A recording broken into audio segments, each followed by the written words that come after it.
Et à la fin de la cinquième partie, donc, je vous propose ce quiz pour évaluer vos connaissances et vos informations. Alors, comme on a vu ensemble, la cinquième partie concernait ou a concerné l'amélioration de la délivrabilité de vos campagnes. Donc, on passe à la première question.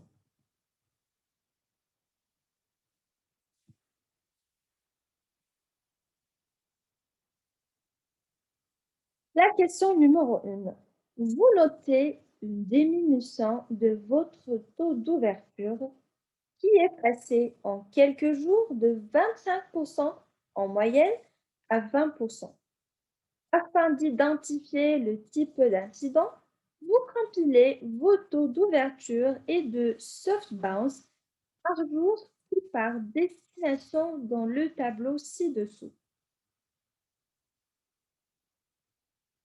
Vous pouvez voir ces deux tableaux qui représentent les ouvertures pour Microsoft, Gmail, Orange, Yahoo, pour SFR ou pour la Poste. Et finalement, on a une moyenne de l'ensemble. Et pour Soft Bounces, donc on a la même chose. Je vous laisse le temps d'observer donc les deux tableaux avant de passer à la question.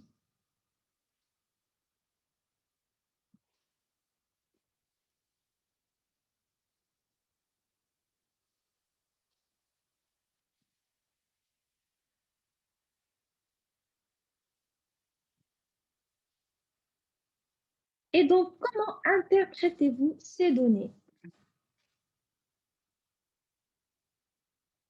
Première réponse. Est-ce que pour vous, les taux d'ouverture baissent significativement à partir du sixième jour et on voit un pic de soft bounces chez Microsoft le même jour?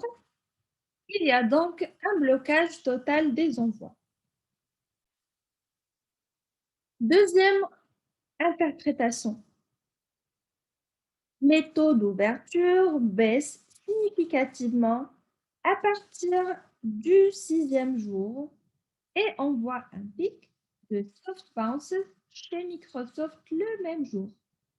Néanmoins, les soft bounce retombent immédiatement. Il y a donc une mise en spam d'une majorité des messages. Troisième interprétation, le taux de soft bounce n'est monté que jusqu'à 6% et est retombé immédiatement après. On peut donc dire qu'il n'y a pas d'incident sérieux et que la situation va se rétablir toute seule.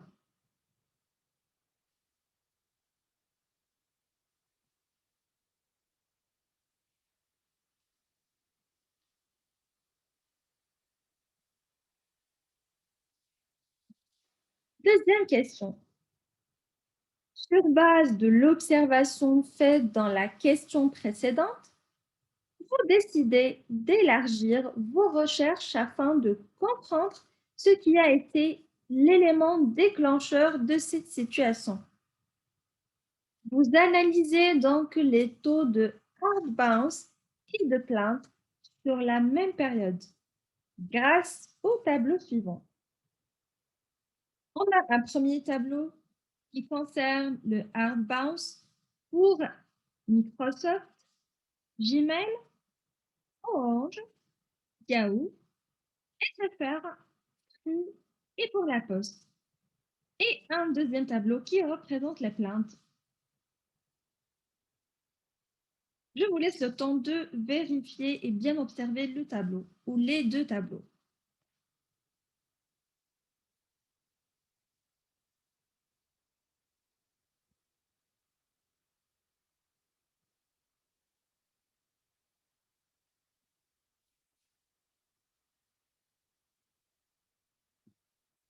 La question, conclusion, pouvez-vous tirer de ces deux tableaux?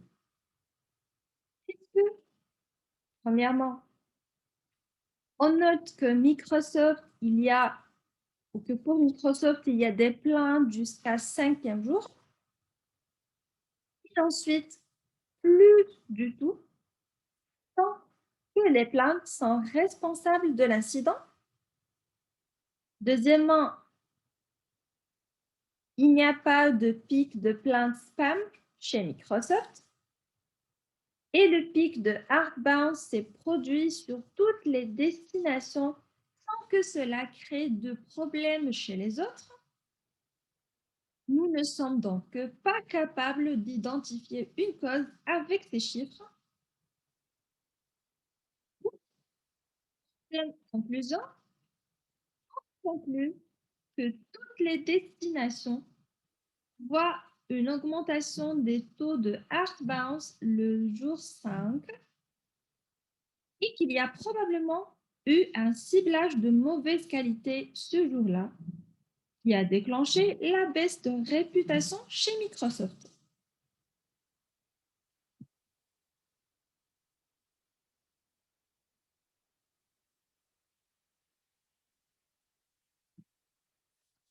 La troisième question. Maintenant que vous avez ou que vous savez que le souci résulte d'un problème de ciblage, pouvez-vous mettre en place immédiatement afin de redresser la situation, sachant que vous avez de nombreuses campagnes, au moins une par jour, qui sont planifiées dans les prochains jours.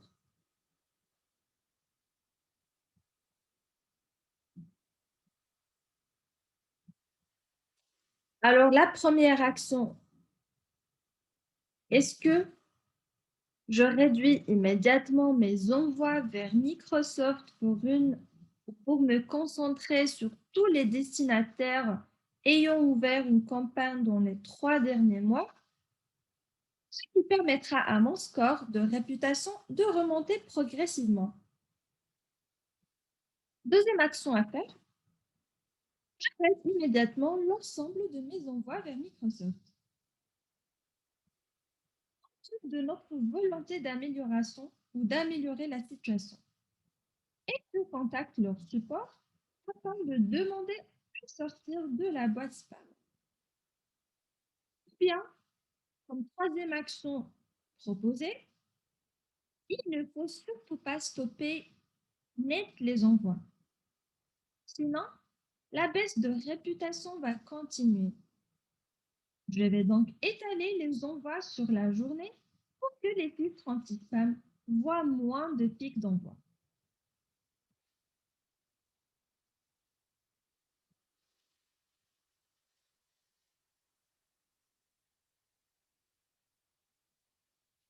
La quatrième question. Suite à l'incident avec Microsoft, mon manager vient me trouver afin de trouver des solutions rapides et efficaces.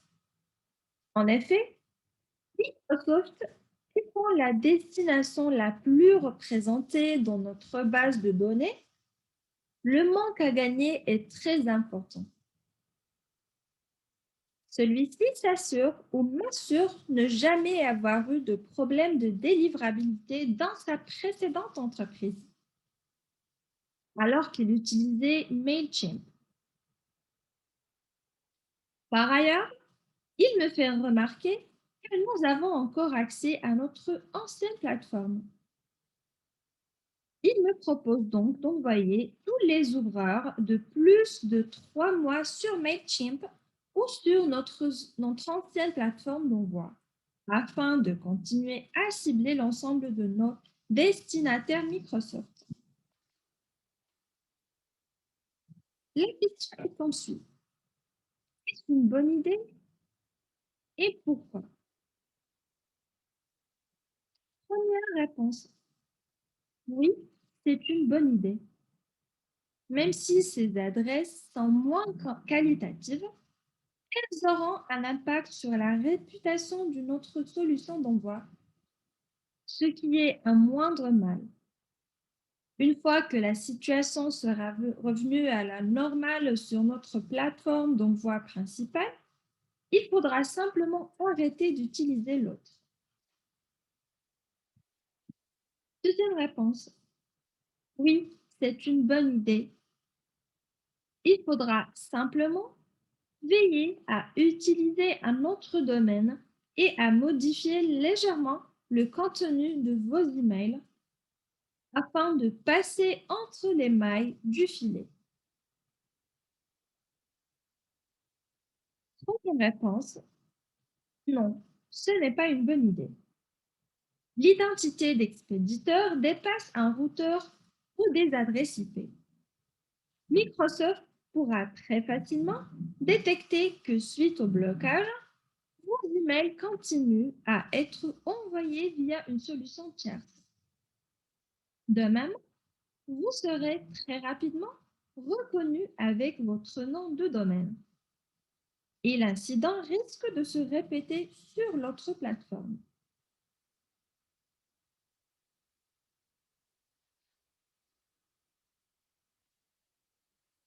La cinquième question. Dans un contexte différent des quatre précédentes questions, vous notez des incidents de délivrabilité à répétition. Une fois, c'est Gmail qui livre en boîte spam. Une fois, c'est Orange qui bloque vos messages. Une fois, c'est Microsoft qui pose problème. Vos chiffres d'ouverture et de base sont stables. Mais vous avez néanmoins noté que vos performances de campagne sont légèrement à la baisse depuis 6 mois. Vos taux d'ouverture sont passés de 25% en moyenne à 22%. Vos taux de clics sont passés de 2,3% à 1,9%.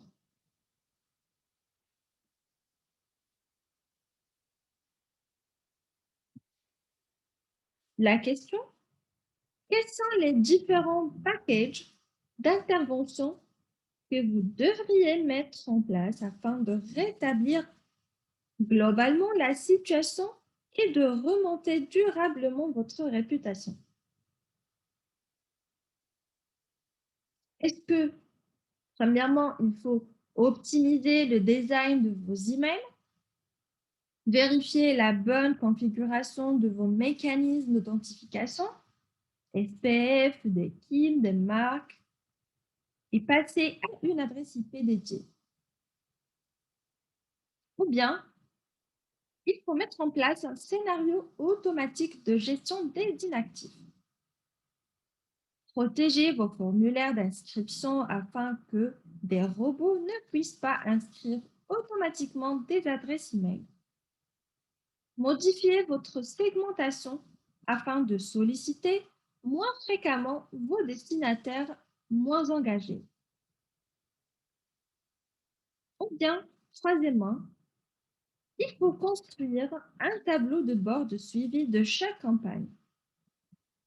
Tester de nouvelles solutions d'envoi d'email afin de vérifier si celles-ci vous donnent de meilleurs résultats et augmenter la cadence de la collecte de nouvelles adresses email fraîches.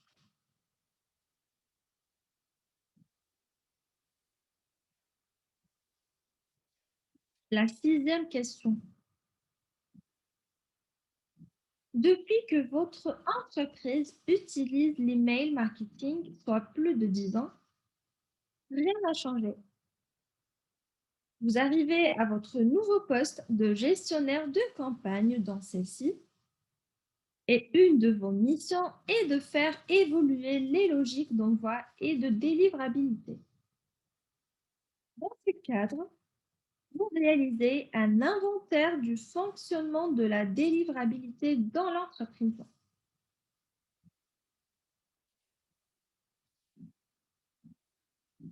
Il y a 6 marques différentes avec autant de noms de domaine. Chaque marque a des performances relativement similaires. Votre entreprise expédie différents types d'emails, comme des emails commerciaux à l'ensemble des cibles En moyenne, 18% d'ouverture, 1,2% de clics et 0,3% de heartbounce, ou bien des emails dédiés aux prospects en moyenne 12% d'ouverture, 0,40% de clics et 6,2% de heartbounce, ou encore des emails transactionnels, confirmation d'achat, information de livraison, etc., avec en moyenne 69% d'ouverture, 15% de clics. Ou encore des emails de notification, comme des alertes produits, nouveautés dans le stock, etc., avec en moyenne 53% d'ouverture et 29% de clics. Ou encore des emails automatisés, comme les emails d'anniversaire, programme de réactivation, enquête de satisfaction et bien d'autres, avec en moyenne cette fois-ci 20% d'ouverture et un taux de 5% de clics. Aussi, il y a en moyenne 3 millions d'emails envoyés par mois, soit 100 000 emails envoyés par jour. Les emails sont envoyés par un même groupe d'adresses IP. Il existe 18 adresses IP. Régulièrement, quand il y a un incident de délivrabilité de nouvelles adresses IP, sont ajoutées et d'autres retirées.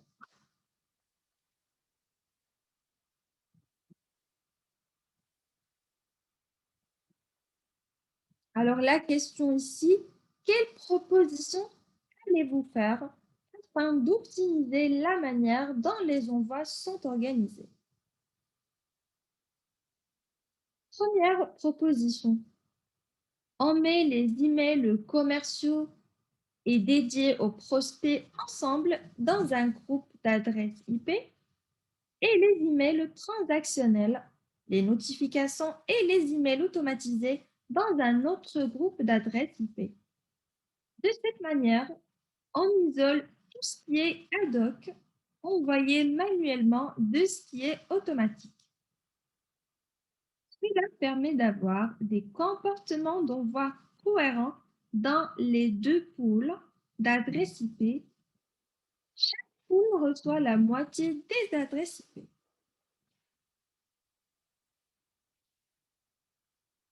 Deuxième supposition, on sépare tous les types d'envois dans les groupes ou dans des groupes d'adresses IP différents, afin que chacun construise sa propre réputation et ne puisse pas influencer celle des autres. Chaque pool reçoit 3 adresses IP.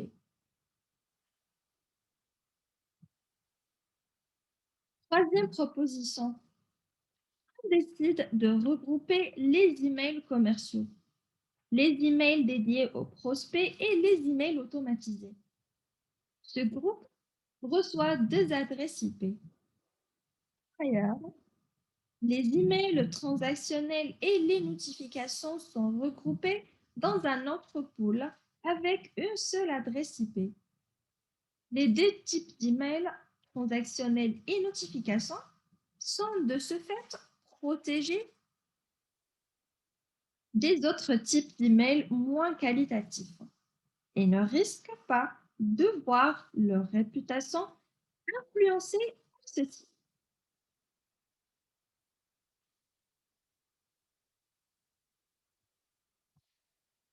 Question numéro 7. Toujours dans la logique de la question précédente, concernant la réorganisation d'une architecture d'envoi préexistante, je vais vous dire quelle stratégie d'usage des noms de domaine vous allez appliquer. Je rappelle, l'entreprise gère 6 marques différentes. Chacune de ces marques dispose d'un nom de domaine différent. Pour chaque marque, nous allons garder un seul nom de domaine, quel que soit le type d'email envoyé. Cela permettra de garder la réputation de chaque marque isolée, mais aussi de mutualiser la réputation des différents types d'emails pour une seule marque.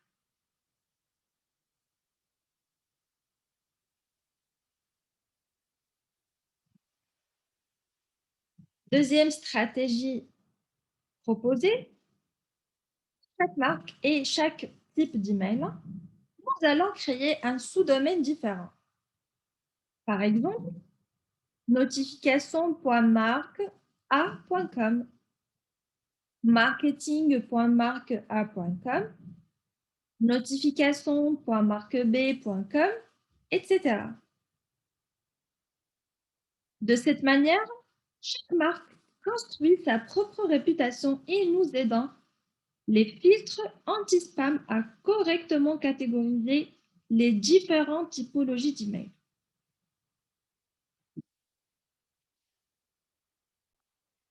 Bien. Comme troisième stratégie, nous allons acheter un nouveau nom de domaine afin d'isoler la réputation de nos emails de celle de nos différents sites web.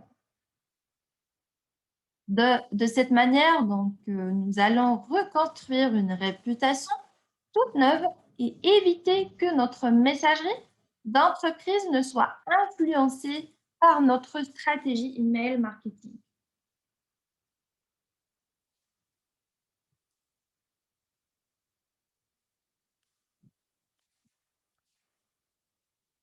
La huitième question.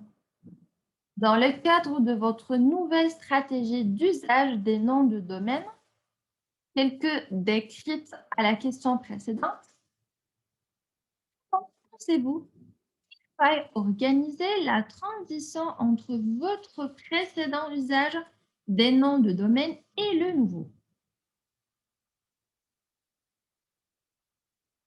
Première réponse. Il n'y a pas particulièrement besoin de prendre de précautions. Vous pouvez changer vos domaines du jour au lendemain. Deuxième réponse.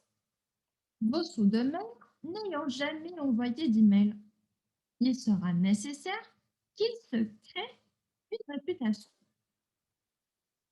Il faudra donc les utiliser sur de faibles volumes dans les premiers jours. Si les performances sont bonnes, vous pourrez rapidement augmenter les volumes envoyés quotidiennement.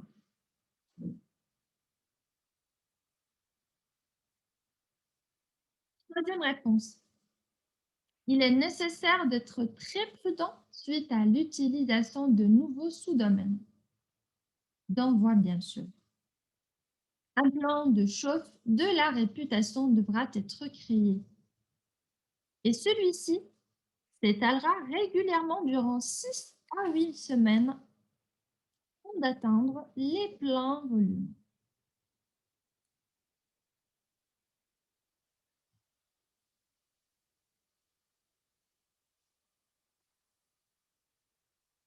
Avant de passer à la correction, je vous laisse le temps de bien réfléchir à toutes les questions et en cas de besoin, vous pouvez revenir à la cinquième partie et réviser ces 5 chapitres pour vous rafraîchir la mémoire et pouvoir répondre correctement à l'ensemble des questions.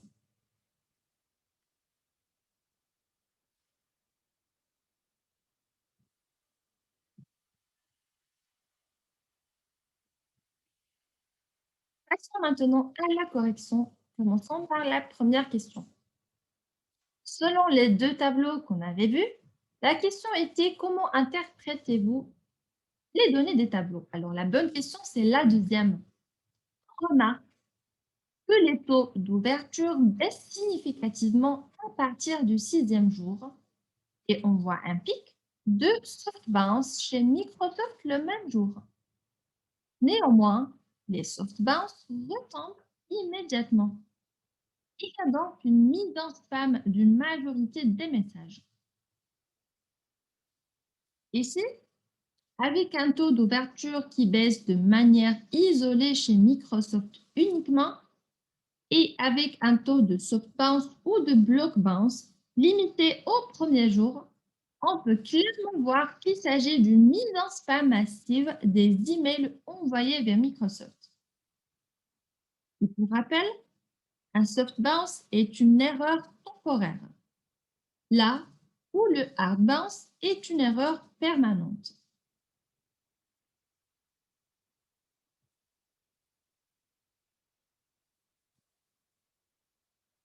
La deuxième question. Les conclusions qu'on peut tirer des deux tableaux qu'on a vus, c'est que toutes les destinations voient une augmentation des taux de hard bounce le cinquième jour. Il y a probablement dans ce cas eu un ciblage de mauvaise qualité ce jour-là, qui a déclenché la baisse de réputation chez Microsoft. L'augmentation des hard bounce a sans doute eu pour résultat une baisse de réputation chez l'ensemble des destinations. Mais comme la réputation chez Microsoft était plus fragile, il n'y a eu un incident que faire ces destinations.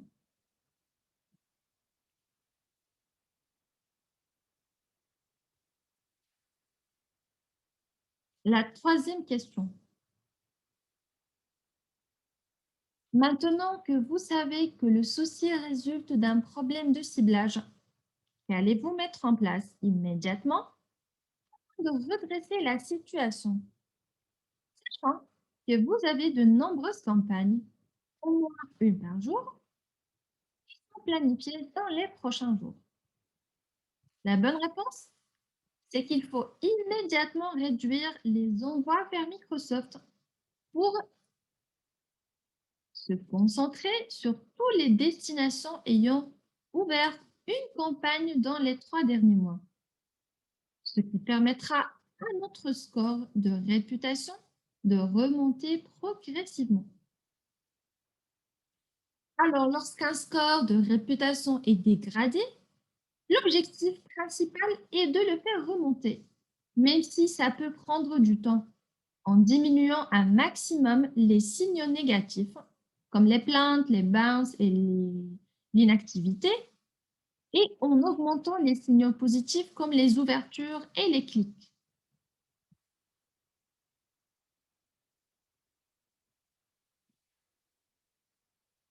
La question numéro 4.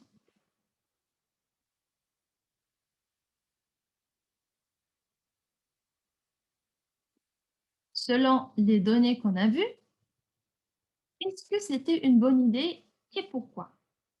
Alors là, non, ce n'est pas une bonne idée. L'identité d'expéditeur dépasse un routeur ou des adresses IP. Microsoft pourra très facilement donc détecter que suite au blocage, vos emails continuent à être envoyés via une solution tierce. De même, vous serez très rapidement reconnu avec votre nom de domaine et l'incident risque de se répéter sur l'autre plateforme. Et ici, multiplier les sources d'envoi, c'est brouiller votre identité d'expéditeur et montrer aux messageries que vous tentez d'échapper à leur filtre. Vous devez donc absolument être un maximum transparent.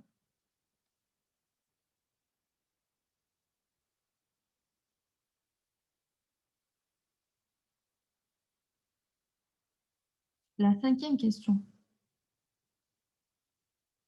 Quels sont les différents packages d'intervention que vous devriez mettre en place afin de rétablir globalement la situation et de remonter durablement votre réputation? La bonne réponse, c'est qu'il faut mettre en place un scénario automatique de gestion des inactifs. Protégez vos formulaires d'inscription afin que des robots ne puissent pas inscrire automatiquement des adresses e-mail. Modifiez votre segmentation afin de solliciter moins fréquemment vos destinataires moins engagés. Alors, si vous êtes structurellement confronté à des incidents de délivrabilité, ce n'est pas sur l'infrastructure d'envoi ou des paramètres techniques qu'il faut agir. Il faut être capable structurellement d'améliorer l'engagement. et donc d'augmenter la part d'interaction positive dans vos envois. La sixième question, quelle proposition allez-vous faire afin d'optimiser la manière dont les envois sont organisés? La bonne réponse, c'est la troisième.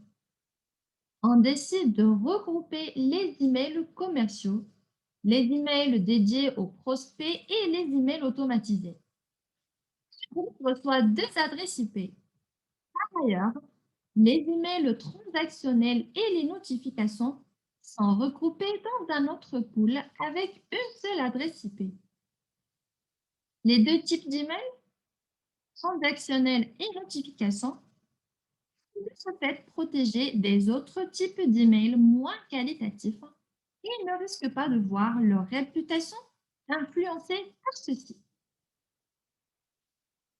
Pour expliquer, l'objet lors d'un changement d'architecture d'envoi est de regrouper les programmes qui ont le même niveau d'engagement entre eux et d'isoler les types d'emails qui ont le plus ou le plus de valeur et qui ne peuvent surtout pas avoir de problème de délivrabilité.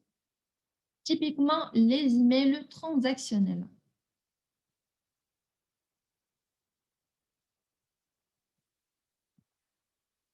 La septième question,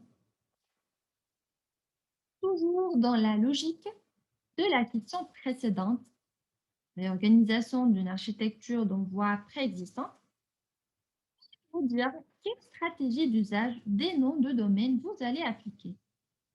Je rappelle, l'entreprise gère 6 marques différentes. Chacune de ces marques dispose d'un nom de domaine différent. Pour chaque marque, nous allons garder un seul nom de domaine, quel que soit le type d'email envoyé.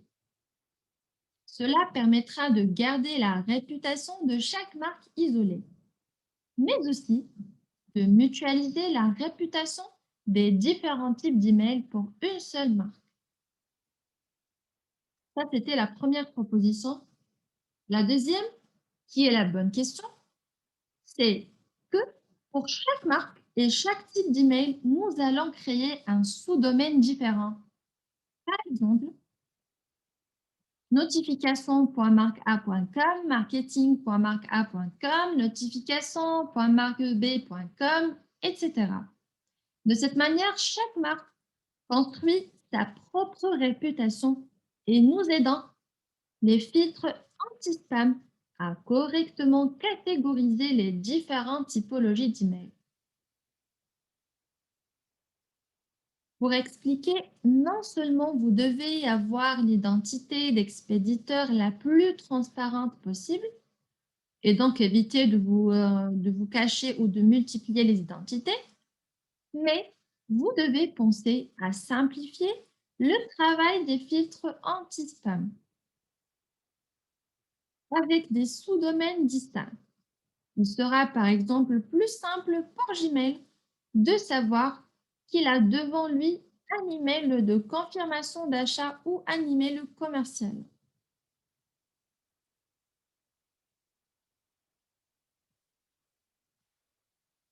La huitième et la dernière question.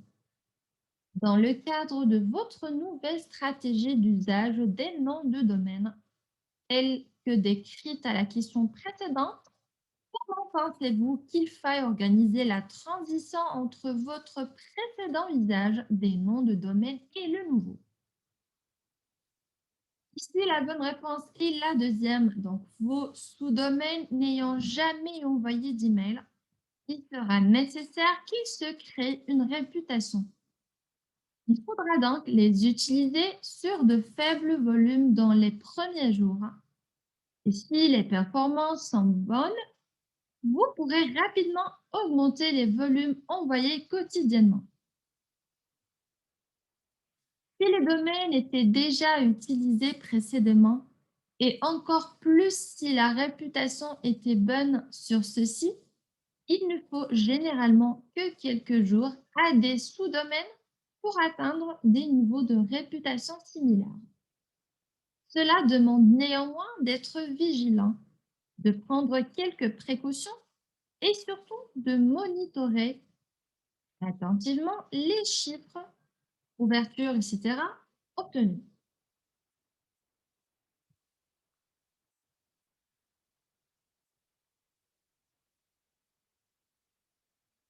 Et voilà, c'est la fin de ce quiz. Donc, j'espère que vous avez pu répondre correctement à l'ensemble des questions et je vous souhaite très bon courage.